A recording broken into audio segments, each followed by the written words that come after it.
Bonjour, donc dans la série des tutos la cuisine syrienne familiale pour tout le monde, pour la famille, aujourd'hui on va vous présenter comment faire le boulgour ou alors le bolrol voilà, bolrol en arabe, en syrien, en plat d'accompagnement. Voilà, donc en plat d'accompagnement de viande et autres, et notamment d'un plat qui s'appelle le tabah rojo, dont il y a un autre tuto. Pour faire le bourgoul en accompagnement, il faut une sorte de bourgoul qui s'appelle le bourgoul gros, donc que je vous montre ici, là, voilà, qui est assez épais, hein, donc c'est du blé concassé.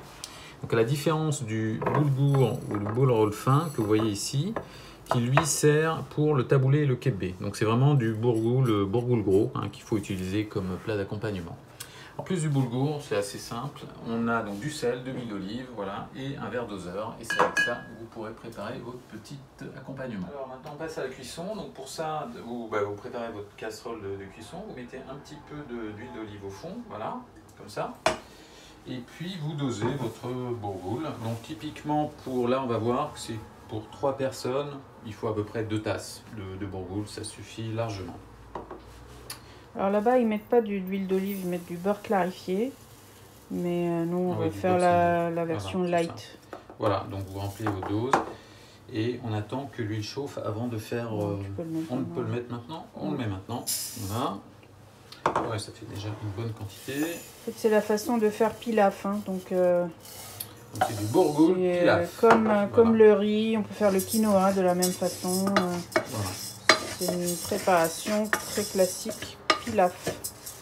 Quand est-ce qu'on sait qu'il faut arrêter de chauffer et mettre l'eau? C'est au feeling. Faut 1 à 2 minutes, c'est ça? Ouais, c'est ça. Est-ce qu'il faut que ça devienne un petit peu transparent? Non.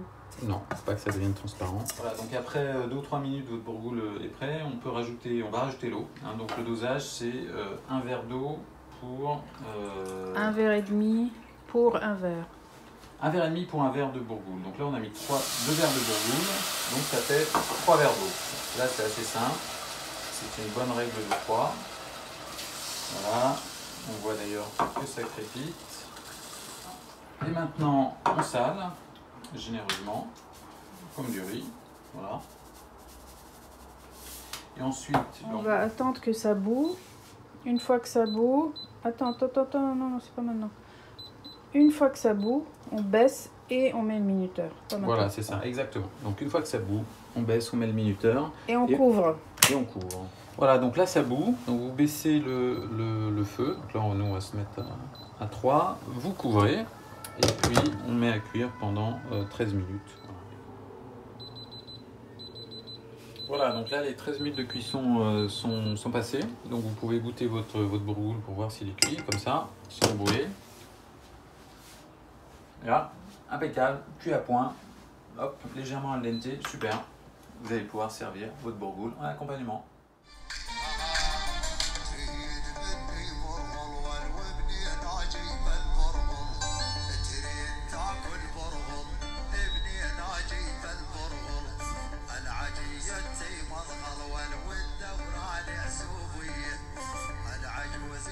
Dans la série des... On recommence. Voilà. Je pense qu'il faudra le lécher encore un petit peu. Là, impeccable, cuit à point. Hop, légèrement al dente, super.